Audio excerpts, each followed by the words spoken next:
two fishermen. There were two fishermen who were close pals. They used to catch fish together on weekends.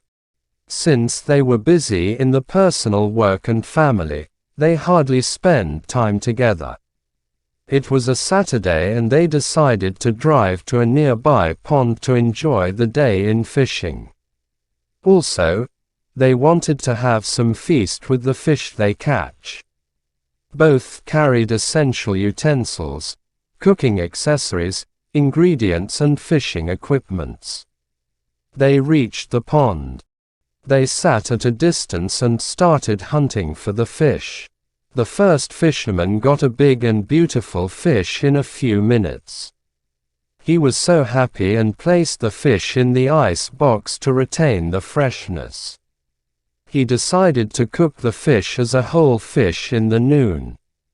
He spent some more time and captured a few more fishes. He decided to make a grand meal with the fish. Also, he froze a few fishes to take it back to home.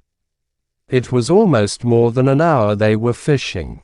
He then approached the second fisherman and asked him if he needed any help. The second man said no. In a few minutes, the second fisherman captured a large fish. However, he put that back into the lake. The first man was surprised at his act. He remained silent. The second man captured many big fishes, but he just put back all those fishes into the lake. Very annoyed by his act, the first fisherman angrily asked him, "Are you mad? Why do you put your fishes back into the water? They were beautiful and big."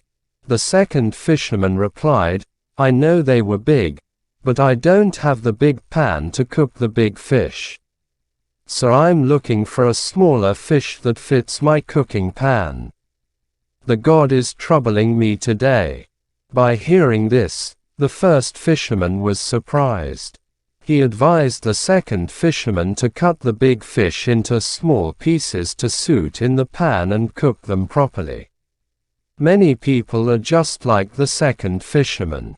We are provided with a handful of big opportunities, chances and even fortune that we many times overlook. We need to work out just the same like the big fish fit into a small pan. God will always give massive possibilities as well as problems that we can handle effortlessly. Everything given to us is within our means. Tell your problems that you have God with you rather than telling the God that you have problems.